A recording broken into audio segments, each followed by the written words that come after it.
BJP RSS ये लोग freedom of speech, fundamental right, dignity of individual जो संविधान का निर्दिष्ट लक्ष्य है, ये पूर्ण करना चाहिए। इन लोगों का क्षमता नहीं है। और जो गवर्नमेंट ऑफ वेस्ट बंगाल, ये कोई भी गवर्नमेंट है, these are independent and a political party. It has got its own legal entity, right. आम जनता का जब पिटाई शुरू करेगा आम जनता, तब लोग ये समझेंगे कौन कानून किसको रक्षा करते हैं। कोई भी लॉ अगर मिसयूज हुआ तो उसका इफेक्ट तो सोसाइटी को बढ़ाता है। और ऑब्वियसली कोई भी सरकार हो, कोई भी हो, जब आप सत्ते पे बैठे तो अपोजिशन, और आज के सपोज मुझे भी कुछ अच्छा नहीं लगा तो मैं भी उसको अपोज करूँ तो मैं अपोजिशन ही हो गया। लेकिन इसके लिए अगर ये जो एक्ट लाया जा रहा है, जो basic framework of the constitution है, उसको कहीं ना कहीं से सपोर्ट नहीं कर रहा है। देखिए, इस वक्त हम लोग मौजूद है कलकत्ता हाईकोर्ट में, और पश्चिम बंगाल में बीजेपी सरकार आने के बाद ये जो गुंडा दमन बिल आ रहा है पश्चिम बंगाल में, ये गुंडा दमन बिल को लेकर advocate Vikas Ranjan Bhattacharya and advocate Arindam Das से हम लोग बात करेंगे, क्योंकि अकॉर्डिंग टू लॉ ये बिल का क्या नेगेटिव एंड पॉजिटिव पॉइंट है, क्या नेगेटिव एंड पॉजिटिव इम्पैक्ट है सोसाइटी के ऊपर, इस विषय में हम लोग बात करेंगे। क्योंकि बहुत सारे ऐसे युवा है, ऐसे लोग हैं पश्चिम बंगाल में जो सरकार के विरुद्ध आवाज उठा रहा है, तो उन लोगों के ऊपर ये बिल लागू होगा या नहीं होगा। क्योंकि जिसके ऊपर ये बिल लागू होगा, 1 साल तक कोई ट्रायल पीरियड नहीं मिलेगा।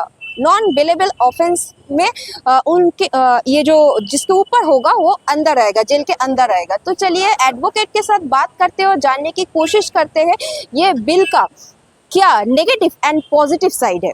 सर, पश्चिम बंगाल असेंबली में ये जो गुंडा दमन बिल आ रहा है, ये पश्चिम बंगाल के लिए कितना जरूरत है ये बिल का? अगर सरकार गुंडागर्दी करे तो वो अपना आशंका में गुंडा बिल लाया, क्योंकि जो गुंडामी वो लोग कर रहे हैं आम आदमी को भड़काने के लिए, हकार उच्छेद,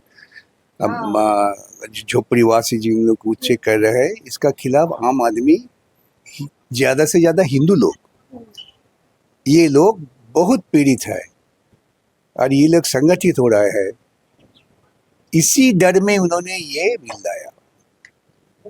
तुम अगर आंदोलन करो तो तुमको पकड़ के हम जेल में रख देंगे। तो हम ये सुझाव दे रहे हैं आम आदमी को, चलो एक साथ सब जेल चलो, देखा जाए मोदी जी का कितना ताकत है।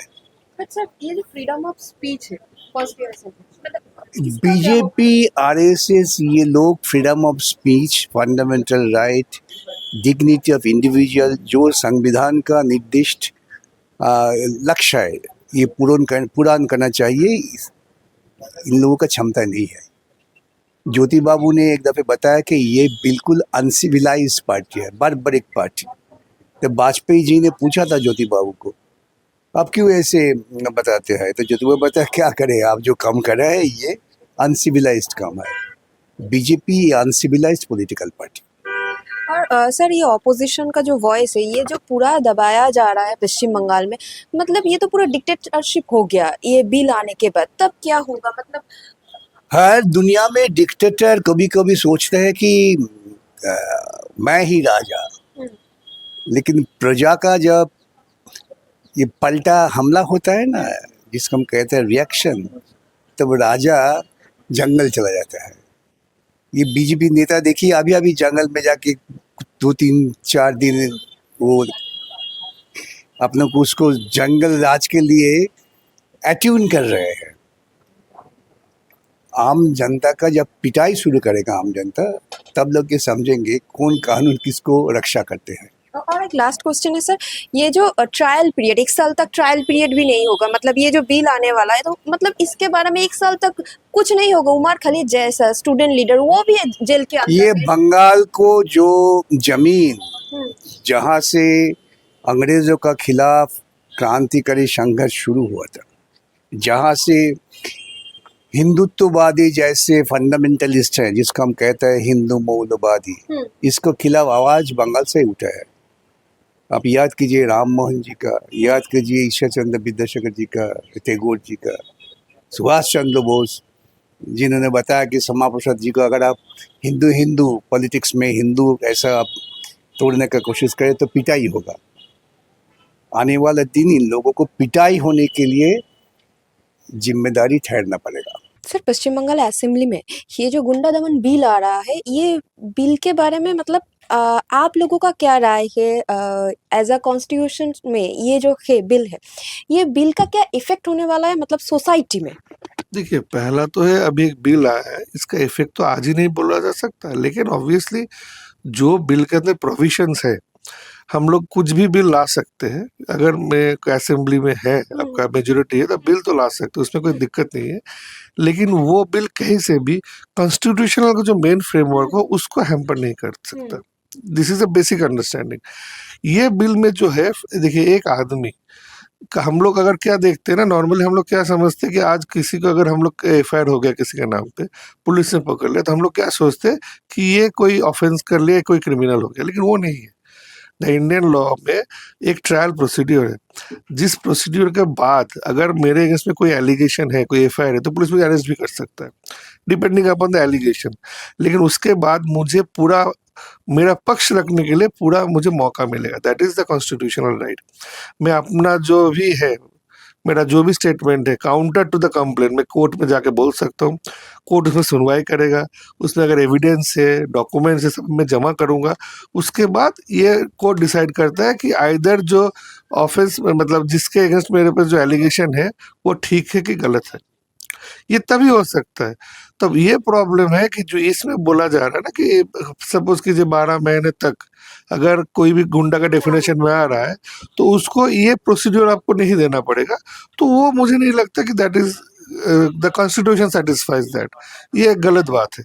तो इसके लिए हम लोग को जो है कि क्योंकि बेसिक जो अभी तो जो लॉ इन प्रैक्टिस है, किसी को भी अगर आप अरेस्ट कर रहे हैं तो विद इन 24 आवर्स उसको मजिस्ट्रेट के सामने लेके जाना है, क्योंकि उस आदमी का एटलीस्ट पुलिस ने अरेस्ट कर लिया मतलब वो दोषी नहीं हो गया।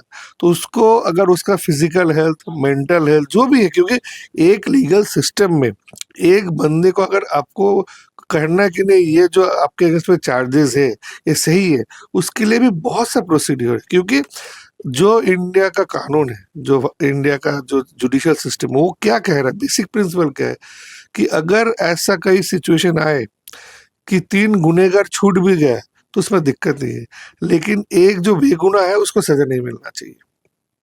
इसीलिए सब जो फिल्टर किया गया है, इंफ्रास्ट्रक्चर है।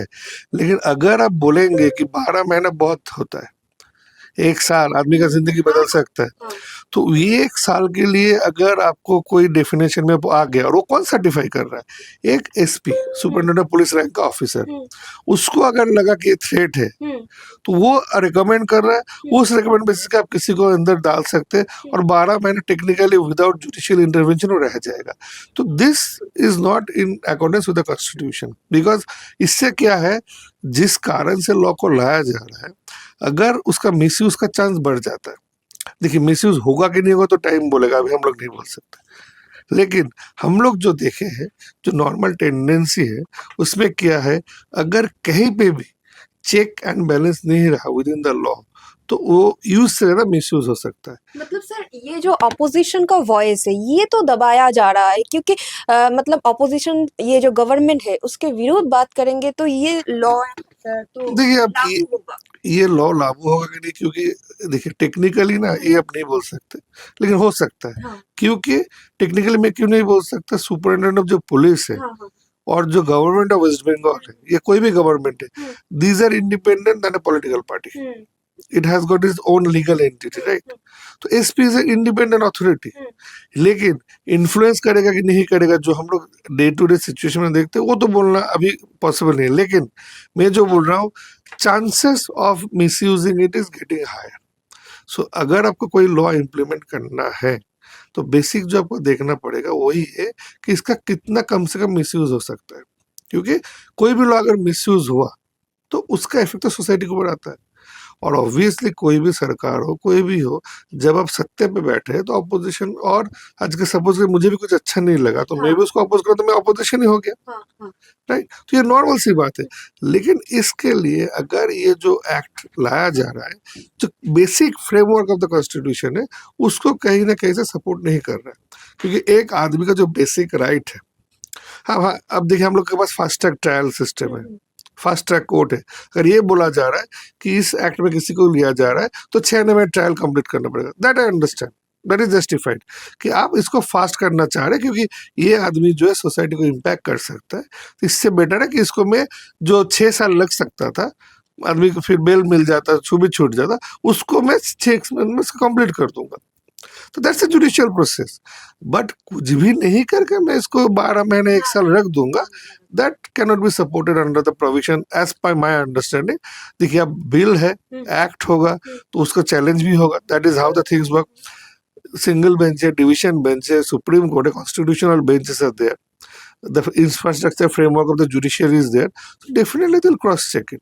लेकिन आज के हिसाब से जो मैं अपना प्रैक्टिस की जिंदगी से जो समझ पाया हूँ, कोई भी लॉ का मिसयूज का चांस कम रखना चाहिए, और ये जो प्रोविजंस है, ये यूज से मिसयूज अगर हो गया तो it will have a very negative impact on the society.